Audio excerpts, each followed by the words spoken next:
I'd like to give a little talk about my dream that I had in England in 1989. I had planned to go to India in 1989 and go from Canada for about 3 months. And on my way there eastward, I stopped in London, where I'd been a student in a place called Helford House in Richmond, Surrey, which is London. And there I stayed for a few days to prepare myself to go eastward to Hong Kong, Singapore, and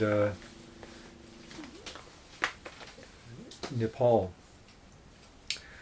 So at that time I arrived in about the last week in January, and I was preparing, and as I stopped in, I spent a few days there in London.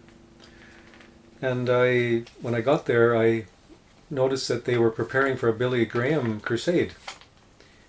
And it was a Sunday, so in the afternoon they had a prayer meeting.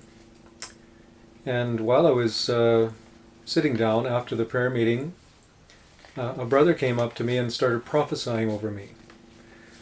And I thought this was quite unusual, because in this particular church they weren't so open to sort of personal prophecies. But I listened to what he said, and he spoke to me right eye to eye, and he said, as you go step by step, the Lord will lead you, and don't be afraid. I had no idea what he was talking about, and so I just kept it in my heart. And then in the afternoon, also, I was invited to the home of two elderly missionary ladies who were very interested in my trip, called the Bentley Sisters.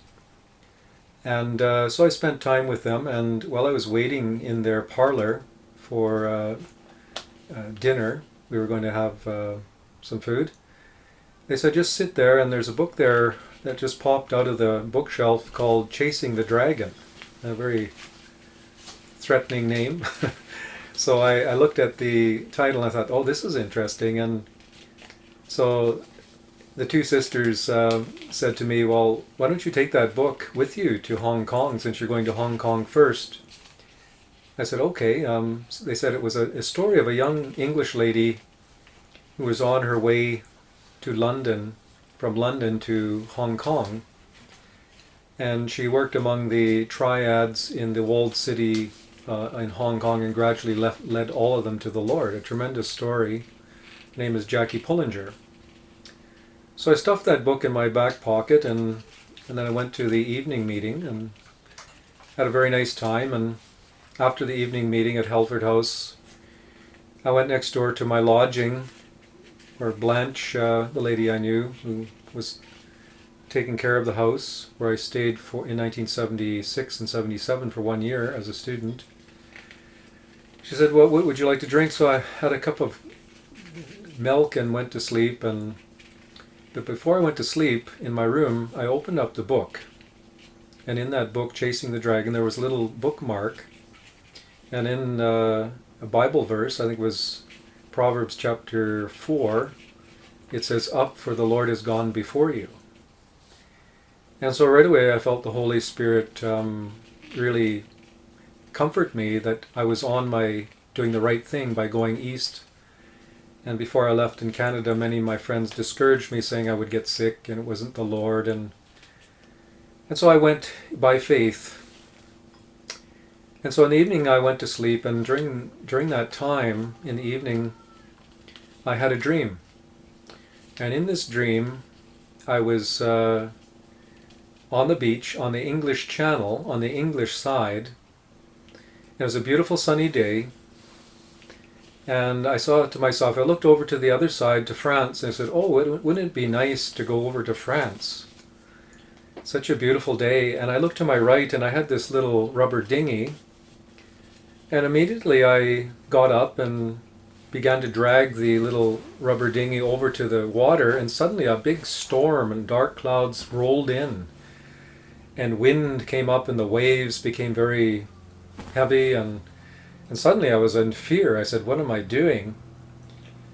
And I looked to my left, and I saw thousands of people from the English side just jumping into this storm-filled English channel. And I said to myself, they're crazy. They're going to kill themselves. They're going to drown. And then I looked to my right, and right out of to the right side came a man walking just as broad and in broad daylight. He just walked boldly out of the wave, just in a swimming suit, nothing extra. And he walked out of the wave right beside me. And right there, the Lord rebuked me. He said, Douglas, you're trusting so much in your natural abilities. You're trusting so much in what ordinary people trust in. You've got to trust me. You can't even trust that the little rubber dinghy will help you. You must throw it away and just throw yourself in, and you will see miracles. You will see the waves take you across to the other side. And so that was a wonderful experience, having that dream. And over the years I wondered what that dream meant, and it really gave me a great assurance when I went to India and Nepal and Hong Kong and Singapore. I was away for 3 months, and I returned to Canada through London. And what an experience I had, I must say. But I've often wondered why the Lord put me on the English channel, and then I was to go over to the French side of the channel. And then over the years I began to see that, yes, this is something very special in my family. Now, my grandfather, my great-grandfather, his name was Frank Lilly. He was a soldier in the First World War, and he signed up in 1915 with the 44th Regiment from Winnipeg. And he arrived in England and trained, and then went over to France, to the front lines. And we all know how horrible the First World War was, but he was in the front lines. He was actually shot 4 times. First time he was shot in his right calf, spent 1 month in convalescence, went right back to the front lines again. And the second time he was shot in the shoulder and right at the rump. And then he was taken out again to have convalescence for 1 or 2 months, and then again sent right back to the front lines.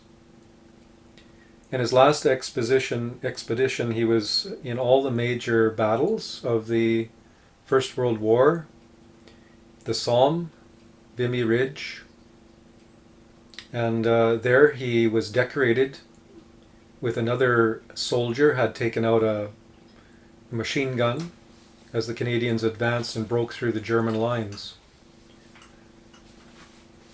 And so he got shot the last time in his right wrist, and he was taken to England for convalescence and never returned to the front lines. So those actions that he went through saved his life, actually. He should have been died many times, but the Lord preserved him.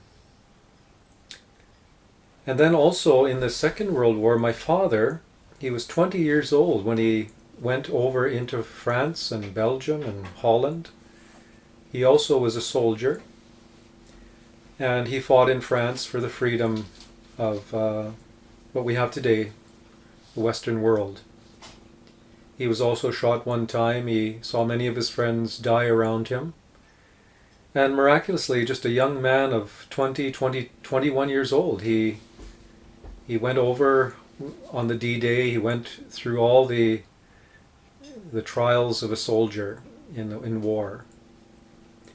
And I've often thought of that. He also went to France, and then here I am having this dream, 1989, and as we went this year to France, it was like a fulfillment of my own life, fulfillment of this prophetic dream that I had in 1989, that I also would be fighting in France.